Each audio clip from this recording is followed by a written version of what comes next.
And Tropical Storm Andrea bringing a tropical downpour right now to Tampa. At the airport, we've got rain falling and winds gusting to just over 20 miles per hour. We're in this for at least the day, anyway, the long haul here. We've got rain lined up here to spread into the Tampa-St. Pete area. Quite a soaking expected, not just in Florida, but all the way up the East Coast here. Our hurricane specialist, Carl Parker, is tracking the storm, and he has the latest for us this morning. Carl, hi there. Hi there. Well, we are awaiting a new advisory from the National Hurricane Center within about an hour. And as of the latest advisory, the storm is still a mid-grade tropical storm. It's a 60-mile-per-hour storm, now moving north-northeast at 14 miles per hour. We expect an increase in forward speed today. We do not think it's going to get much stronger than it is. And you notice here that it's still sort of discombobulated. You got a lot of moisture wrapping around this side, but then drier air feeding in here. The storm is still being sheared, and that shear is going to continue through the rest of today. Now, let's talk about what's going on with the winds right now, and I want to show you our exclusive wind stream graphic, and that center of circulation is now basically south of Panama City, and this is, you can see the stronger winds here being indicated by these little purple icons. So there's your center of circulation right there. Just north and east of that, a buoy has picked up winds gusting to 51 miles per hour. So certainly there is a lot of strong wind that is now largely offshore, but as more and more of that heavy rain comes onshore, it's going to transport more of that wind down and into northwestern parts of Florida. That's going to be through this afternoon and into the evening. Now, farther northward, you see the winds coming out of the southeast. There at the surface aloft, they've been coming more out of the south, and that change of wind direction and height is what has led to tornadic storms, and that's going to be an ongoing concern today.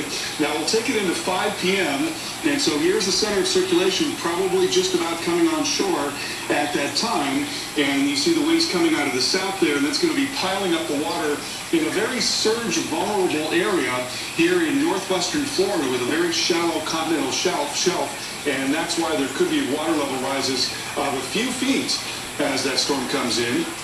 Then by tonight, center of the storm moving up into north-central parts of Florida, right along the I-10 and 75 corridor. Winds getting very gusty in Jacksonville, probably sustained 20 to 30 miles, but gusting to tropical storm force. Starts to get gustier up here into South Carolina as well.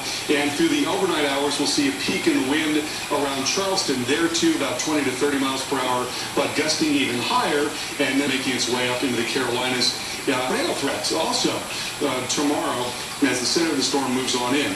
So here's a look at the storm surge forecast. You can see 2 to 5 feet there. Again, in the Big Bend area of Florida, 1 to 2 from Tampa Bay and on southward, and 1 to 2 feet from Flagler Beach all the way up into Cape Hatteras, North Carolina. I want to show you the radar picture now, and you can see this big, massive rain that's now coming into the western part of the state.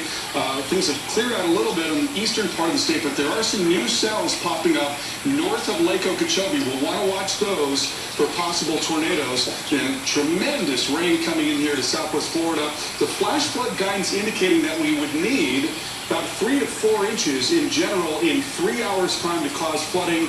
And so flooding is probably going to be isolated, but we certainly could see that in some of these more intense bands that are now working on shore. And as Jen mentioned, this is going to go on for a very long time, several hours, right through the rest of today. We'll see that heavy rain coming up through the north-central part of the state. Jen, over to you. Carl, thank you. And then next is up the eastern seaboard. And we got two things going on here as we track this thing here up along the east coast. We've got a front moving east, plus we've got Andrea at the same time that's going to be tracking up towards the northeast. And the front is going to help steer that along too.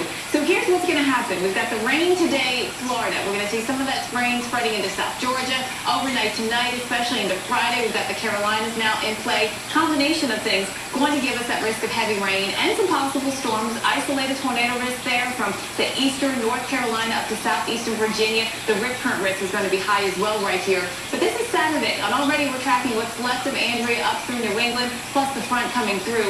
So by later Saturday, you'll see some improving weather. But until then, we've got a very rainy forecast up the I-95 corridor. This is Friday at noon, and you know, we're in summer vacation season. We've got a lot of travelers. The roads will be busy. Very wet travel conditions for you on Friday right through 6 o'clock. This isn't a Saturday morning. You can see the rain on its way out, but still into New England. You're feeling it. Eric. All right, an update on some of the damage that we have seen already this morning from Tropical Storm Andrea. This is out of West Palm Beach County here. You can see some trees coming down, some power lines going down along with that. This may have been due to a tornado that spun up. Another picture here also in West Palm Beach County. In general, most of this tornadic activity has stayed west of downtown in the beach areas, but even still, that threat will linger all day. And so trees come down, that's a threat to life and property. So we watch that carefully. Indeed. Heavy rain actually can, be a trigger.